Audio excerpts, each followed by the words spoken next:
Dating is a highly popular topic, especially in the realm of dates gone wrong and why they keep happening to a particular person. That very idea is explored in a unique way in the brand new CW original movie, Second Guessing Fate. Joining me now is star of the film, Danielle Panabaker, who plays Gemma. Hi, Danielle. How are you?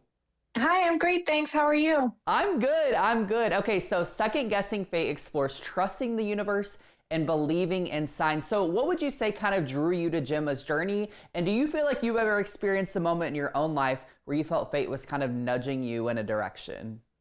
You know, what I really loved about her journey is that I feel like it's a pretty contemporary story. I feel like, she goes on 100 bad dates and she still can't find her person. So she's kind of giving up. And I feel like a lot of people can relate to that. Like, oh my gosh, I've tried so many different ways to go on dates and meet someone. And she all of a sudden actually meets a fortune teller who says, you just have one more bad date and then you're going to find true love. And turns out the fortune teller's right, but it doesn't look quite the way you'd expect. Yeah.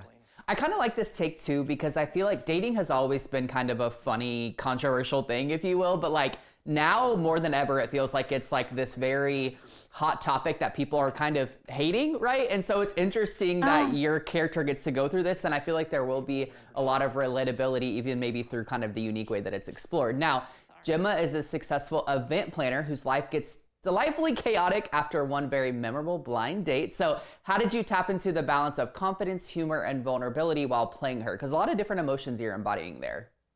Yeah, absolutely. But is what was great about the script is that all these sort of emotions were on the page and I just got to sort of enhance them and bring them to life. I think she is really confident in her professional life, but obviously not as confident in her dating life. And I feel like that's common. Sometimes we feel like we're doing well in one area of our lives and maybe struggling in another. I understand people who are skeptical of things like fate and fortune tellers and stuff like that. I'm a believer though, personally. Yeah, heck yeah. I love that. Now, okay, the film blends romantic comedy with a touch of magic, kind of as you just hinted there, especially when Gemma's last bad date, quote unquote, leads to a literal crash into destiny. I can't wait to see how this plays out. So what would you say were your favorite moments to bring to life during those more chaotic kind of serendipitous scenes when you were making this movie?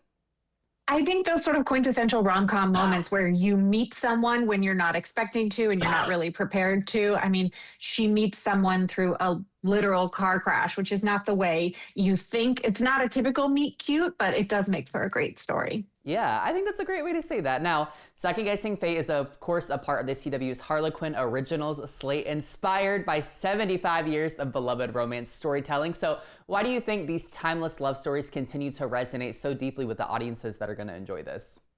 I think we're all searching for love. We all want to find someone who loves us for who we truly are, and we all want to find someone to love in return. And I think I think it's great that these stories are still resonating even 75 years later. Yeah. You've been around as an actor for a long time. We were talking before this, how I watched you on Disney Channel growing up, but you also, this film kind of marks a homecoming for you back on the CW. Of course, people recognize you from your time on The Flash. So what's it feel like or mean to you to return to the network now in kind of a new genre and as a lead of course, a Harlequin original film?